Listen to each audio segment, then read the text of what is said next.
Assalamualaikum warahmatullahi wabarakatuh. Perkenalkan, saya Dr. Heri Susilo, spesialis bedah, spesialis onkologi konsultan. Saya adalah dosen dari program studi pendidikan dokter Fakultas Kedokteran Universitas Brawijaya, terhitung sejak 1 Oktober 2017. Dalam kesempatan ini, saya akan menyampaikan pernyataan diri dosen unjuk kerja Tridharma Perguruan Tinggi di bidang pengajaran berupa video dari salah satu aspek pembelajaran, yaitu interaksi. Di program studi pendidikan dokter Fakultas Kedokteran Universitas Brawijaya, saya mengampu mata kuliah kompetensi program elektif ilmu bedah di bidang bedah onkologi, yaitu MKK elektif. Tujuan pembelajaran untuk program studi ini adalah membekali mahasiswa dengan landasan ilmiah dan klinis dasar dalam memahami peran pembedahan pada penanganan kanker. Kedua, mendukung capaian pembelajaran lulusan atau CPL, khususnya pada ranah pengetahuan kedokteran klinis, etik, dan komunikasi. Ketiga, menyediakan modul pembelajaran preklinik yang relevan sebagai pengantar dan fondasi untuk pendidikan klinik. Dan keempat adalah mendorong integrasi ilmu dasar, ilmu klinik, dan pendekatan multidisiplin dalam penanganan penyakit kanker. Tujuan pembelajaran untuk mahasiswa adalah 1. Mahasiswa mampu menjelaskan prinsip dasar penanganan kanker melalui pendekatan bedah termasuk indikasi tindakan kuratif, diagnostik, dan paliatif. Kedua, mahasiswa memahami konsep staging tumor, margin reseksi, serta prinsip keamanan tindakan bedah onkologi. Yang ketiga, mahasiswa mengenali peran dokter umum dalam deteksi dini dan rujukan kanker sesuai alur pelayanan kesehatan. Kemudian yang keempat adalah mahasiswa mengembangkan sikap profesional, berpikir kritis, dan mampu berkomunikasi secara ilmiah dan empatik terhadap pasien kanker dalam skenario pembelajaran. Yang keempat adalah mendukung visi departemen sebagai pusat pengembangan ilmu dan pelayanan berbasis pendidikan. Kemudian tujuan pembelajaran untuk masyarakat dan sistem kesehatan adalah meningkatkan kesiapan calon dokter umum dalam melakukan deteksi dini, edukasi, dan rujukan awal pasien kanker secara tepat. Memberikan kontribusi dalam menurunkan angka keterlambatan diagnosis dan peningkatan akses penanganan kanker melalui tenaga medis yang kompeten. Kemudian mendorong terciptanya sistem rujukan yang efektif dan kolaboratif dalam tata laksana kanker di tingkat layanan primer hingga tersier, dan menghasilkan lulusan yang peka terhadap kebutuhan pasien kanker dan mampu menyampaikan informasi medis secara empatik dan humanis.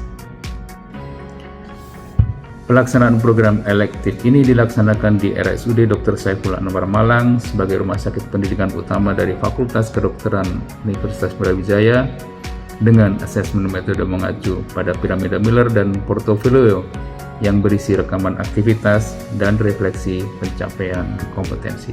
Terima kasih. Wassalamualaikum warahmatullahi wabarakatuh. Selamat pagi. Assalamualaikum warahmatullahi wabarakatuh.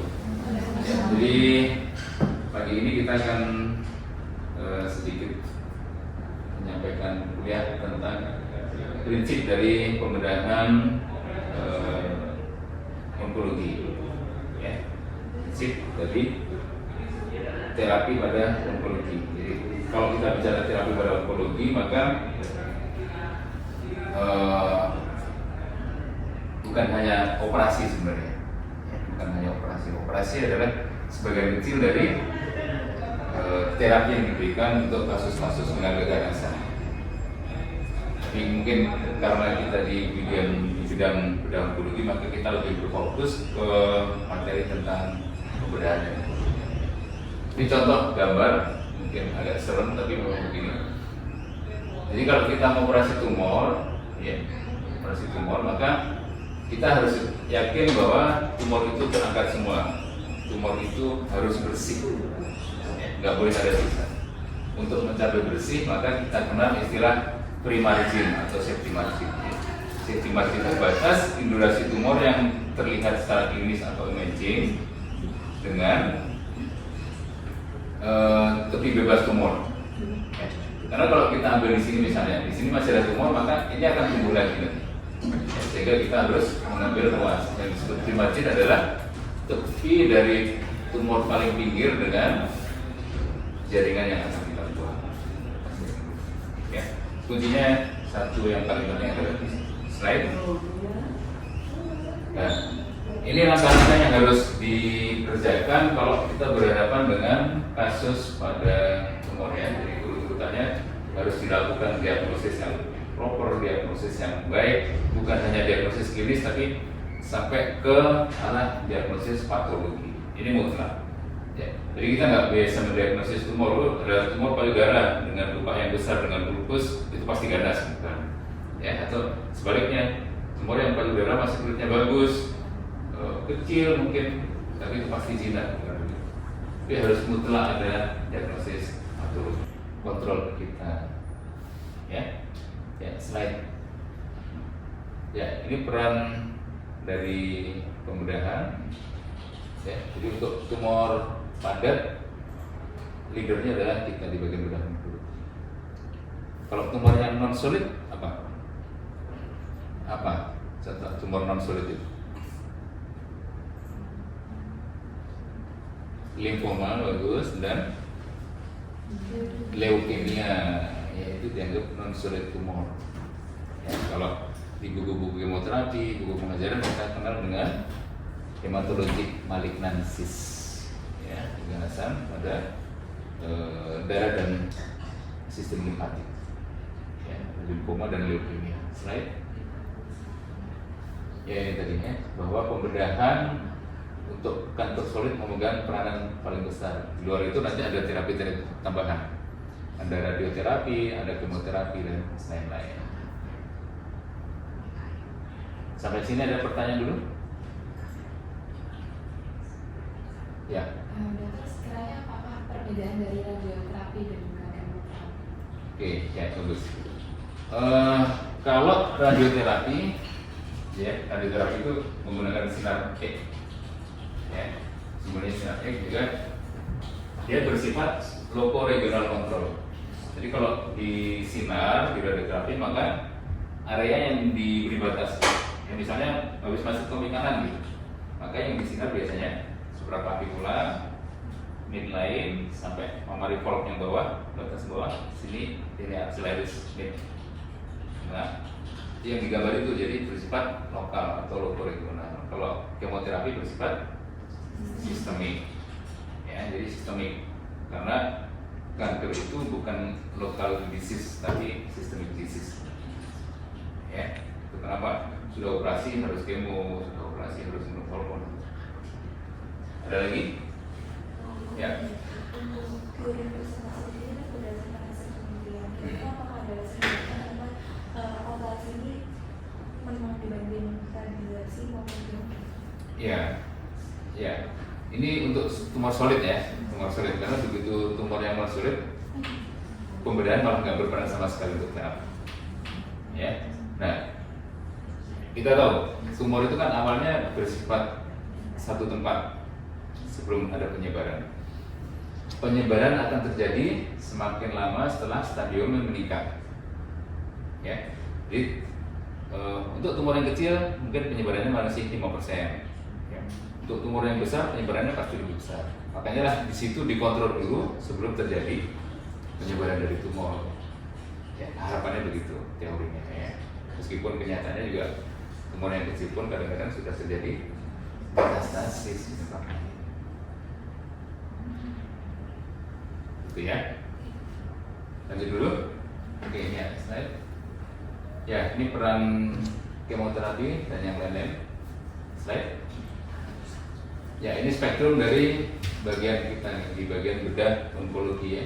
Dari mulai diagnosis, staging sampai terapi dan paliatif.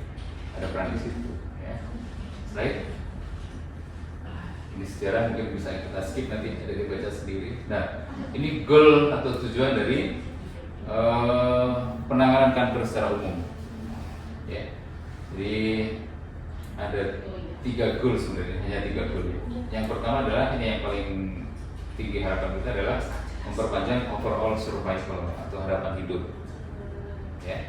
Yang kedua, memperpanjang disease free survival, waktu bebas penyakit. Kalau harapan hidup itu misalnya ya, sekarang 2025 udah diberikan terapi, udah lengkap, kita ikutin kan, pasien kan terus kontrol tiap tahun.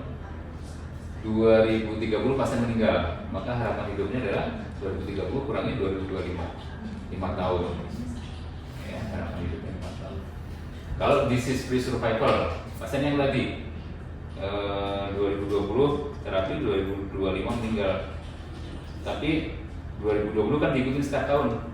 Di tahun 2023 tiba-tiba muncul metastasis paru.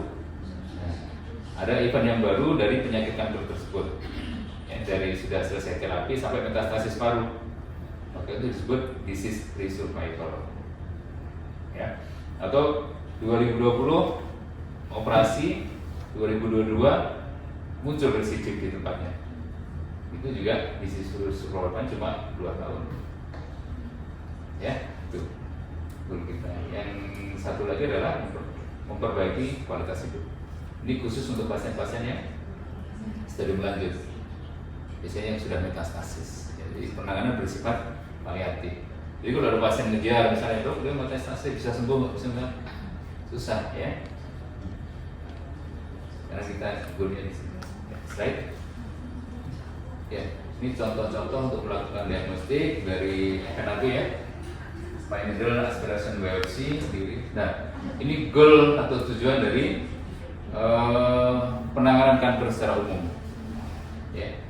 Jadi ada 3 goal sebenarnya, hanya 3 goal.